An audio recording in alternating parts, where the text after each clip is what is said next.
सन्माननीय शिवराज पाटील चाकूरकर यांचं दुःखद निधन झालेले आहे. एक सत्शील अशा प्रकारचं प्रामाणिक, पारदर्शक असं एक नेतृत्व हरपलेलं आहे.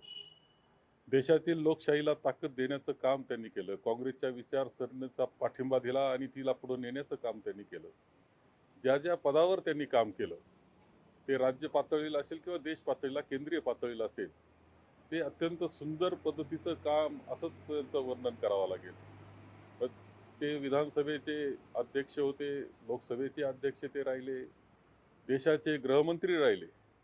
पण प्रत्येक ठिकाणी न्याय देत असताना तो न्याय अत्यंत प्रामाणिकपणे सर्वांना देण्याचं काम त्यांनी केलेलं आहे. खरं त्यांचं व्यक्तिमत्व खूप जवळून पाहण्याची संधी मला मिळाली. लातूरचा पालकमंत्री असताना किंवा दिल्लीला भेटल्यानंतर सुद्धा त्यांच्या वागण्यातली शिस्त, एक प्रामाणिक आणि शिस्तबद्ध असं जीवन त्यांचं होतं. हे त्यांचं जीवन राजकीय जीवन असेल, सामाजिक जीवन असेल, व्यक्तिगत जीवन असेल, हे देशातील सर्वांना मार्गदर्शक ठरणारं आहे. एक आदर्श जीवन कसं असतं, याचं मूर्तिमंत उदाहरण म्हणजे सन्माननीय शिवराज पाटील साहेब आहेत, ही वस्तुस्थिती आहे आणि मी त्यांना भावपूर्ण श्रद्धांजली वाहतो आहे.